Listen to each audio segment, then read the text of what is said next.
Hello hi friends. ఏమేమో డౌట్లు అడుగుతున్నారు అబ్బాయిలు. భలే అడుగుతున్నాడు. ఎందుకంటే పెళ్లి కావాలనుకుంటాను.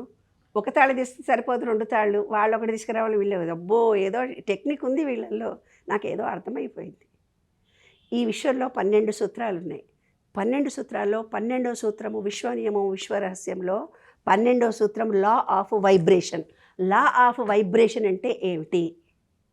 స్త్రీ శక్తి పురుష శక్తి రెండు ఈ విశ్వంలో ఉన్నాయి. దానికోసం మన పూర్వీకులు ఏం చేశారో తెలుసా నాన్న? ఒకవైపు శివుడు పార్వతి అర్ధనారీశ్వరుణ్ణి మనకిచ్చారు.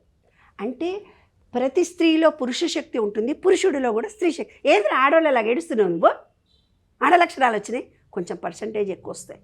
కొంచెం ఆడవాళ్ళకు కూడా మొగ లక్షణాలు ఎక్కువ వస్తాయి. ఏదే మొగరాయిలాగా తెలుస్తున్నావు, అచ్చ మొగరాయిలాగానే ప్రవర్తిస్తుంటుంది. బరబర నడవడం కానీ, మాట్లాడడం కానీ, మాట తీరు కానీ. అంటే మేల్ ఫీమేల్ ఈక్వల్గా చేసుకోవడానికి. అంటే ఏంటి? ఒకటి పసుపు, ఒకటి కుంకుమ అని మనకు 2 ఇచ్చారు. పసుపు అనేది పురుషుడు, కుంకుమ అనేది స్త్రీ. కుడివైపు ఉండే భాగమంతా పురుషుడు, ఎడమవైపు ఉండేదంతా స్త్రీ. కాబట్టి పెళ్లిలో కానీ శుభకార్యంలో కానీ భర్తకి ఎడమవైపు కూర్చోవాలి అంటారు. అంటే ఎడమ అంటే స్త్రీ శక్తి. స్త్రీ శక్తి అధికమవుతుంది. పురుషుడికి యూతుల పక్కన కూర్చుంటే పురుష శక్తి అధికమై మళ్ళీ వాడితో కొట్లాడతాం. అది సంగతి రహస్యం. అయితే 2 ఎందుకు కడతారు? ఒకటి స్త్రీ శక్తికి, ఒకటి పురుష శక్తికి. అందుకే ఆ అబ్బాయి వాళ్ళు ఒకటి తీసుకురావాలి, అమ్మాయి వాళ్ళు ఒకటి తీసుకురావాలి, రెండింటిని కలిపి కట్టాలి అంటారు. అర్థం ఏమిటంటే స్త్రీ శక్తిని పురుష శక్తిని ఈక్వల్ చేయడం. ఎవరైనా రాగానే కూడా ఏమంటారు నాన్న? పసుపు కుంకుమ ఇచ్చావటే అంటారు. అంటే ఒక్క కుంకుమనే ఇస్తే కాదు, పసుపు కూడా ఇవ్వాలి. అంటే స్త్రీ శక్తిని పురుష శక్తిని ఈక్వల్ చేసుకోవాలి అనేది దాని అంతరార్థం. కాబట్టి తాళిబొట్లు 2 ఉన్నాయంటే పురుష శక్తి స్త్రీ శక్తి ఈక్వల్. ఈ రోజుల్లో అబ్బో మగని చంపేస్తున్నారమ్మా, చేసుకోవడానికి మగ పిల్లలు భయపడిపోతున్నారమ్మా. దానికి కారణాలంటా ఏంటి? స్త్రీలకు పురుష శక్తి అధికం కావడం, పురుషులకు స్త్రీ శక్తి అధికమై భయపడుతున్నారు. అర్థమైంది కదా? కాబట్టి పురుష శక్తి స్త్రీ శక్తి ఈక్వల్ జరిగితే భార్యాభర్తల మధ్యన గొడవలు జరగవు, విడిపోరు. దాని అంతర రహస్యం ఏమిటంటే ప్రతి వాళ్ళల్లో స్త్రీ శక్తి పురుష శక్తి విడిగా ఉన్నప్పుడు అనులోమ విలోమం చేయండి. స్త్రీ శక్తి పురుష శక్తి ఈక్వల్ అయిపోయి ప్రజెంట్లో ఉంటాము. అంటే స్త్రీ స్త్రీలాగే ఉంటుంది, పురుషుడు పురుషుడులాగే ఉంటాడు. అది ఆంతర రహస్యం. పూజ మొదలు పెట్టగానే పూజారి వచ్చి అమ్మ కుడి ముక్కు పట్టుకో, ఎడం ముక్కు పట్టుకో, కుడి పట్టుకున్నాం ఎడం పట్టుకున్నాం. వాడు ఏం చెప్పాడు? ఆడ ముక్కు పట్టుకున్నాడు, మీరు ముక్కు పట్టుకున్నారు. ఆంతర రహస్యం తెలవలే. పురుషుడు కానీ స్త్రీ కానీ స్త్రీకి స్త్రీతత్వం వెళ్ళడానికి అనులోమ విలోమం చేసి ప్రజెంట్లో ఉండాలి.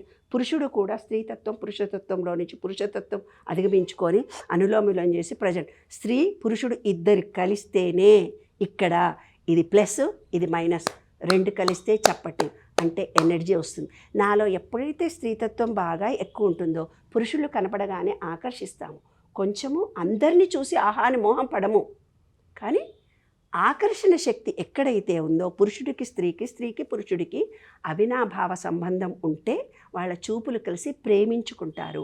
ఇప్పుడు కొంతమంది గొడవలు పడుతున్నారు. ఇప్పుడు ఏమని? ప్రేమించుకున్న పెళ్ళిళ్ళకే బాగుంటారా?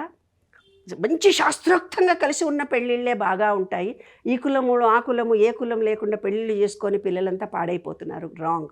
ఏ శాస్త్రంలో కూడా ఒకరినొకరు ఆకర్షించుకొని చేసుకున్న పిల్లలు గొడవలు కావాలన్నా గొడవలు అవుతాయి. సొంత మేనమామని చూసి చేసుకున్నా కూడా గొడవలు అవుతాయి. గొడవలు జరిగేది వాళ్ళ లైఫ్లో ఉంది అంటే పెద్దలు కుదిర్చిన ఫ్యామిలీలో గొడవలు అవుతాయి, ప్రేమించుకున్న దాంట్లో కూడా. కాబట్టి ప్రేమించుకొని కూడా వివాహాలు చేసుకోవచ్చు. ఎందుకంటే ఇద్దరి మధ్యన ఆకర్షణ ఉంది.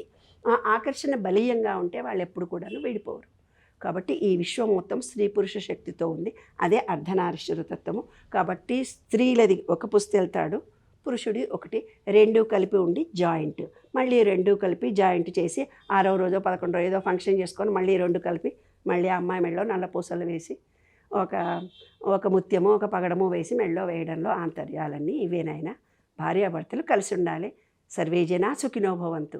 ఇద్దరు కలిసి మంచి పిల్లల్ని కనాలి, నెక్స్ట్ తరాన్ని అభివృద్ధి చేయాలి. అదే మన భారతీయ సంస్కృతి ఆంతర రహస్యం. విశ్వ నియమంలోని విశ్వ రహస్యాలు ఇవన్నీ.